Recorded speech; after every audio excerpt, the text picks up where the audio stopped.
நேதாஜி மற்றும் முசோலினியின் வரலாற்று சந்திப்பு 1941 பிரிட்டிஷ் ஆட்சியிலிருந்து இந்தியாவை விடுவிக்க தீவிரமாக முயன்ற நேதாஜி சுபாஷ் சந்திர போஸ் தனது உயிரையே பணைய வைத்து இந்தியாவிலிருந்து தப்பிச் சென்றார்.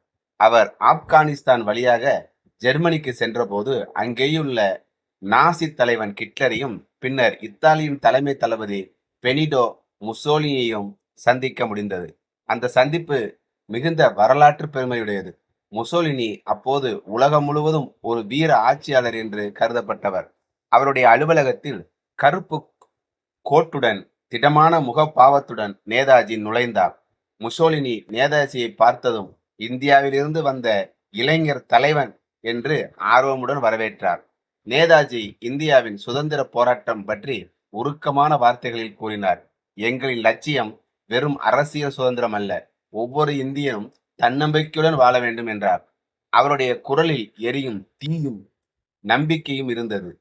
முசோலினி சில நிமிடங்கள் அமைதியாக கேட்டார். பிறகு எழுந்து நின்று நேதாஜியின் தோளில் கை வைத்து கூறினார், சுபாஷ் போன்ற வீரர்கள் எனக்கு இருந்தால் உலகத்தையே வென்றிருப்பேன் என்றார்.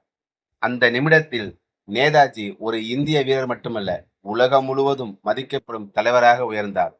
பின்னர் முசோலினி நேதாஜிக்கு தனது இராணுவ அதிகாரிகளுடன் பேச அனுமதி அளித்தார். அத்துடன் அவரின் முயற்சிக்கு சில ஆதரவும் அளித்தார்.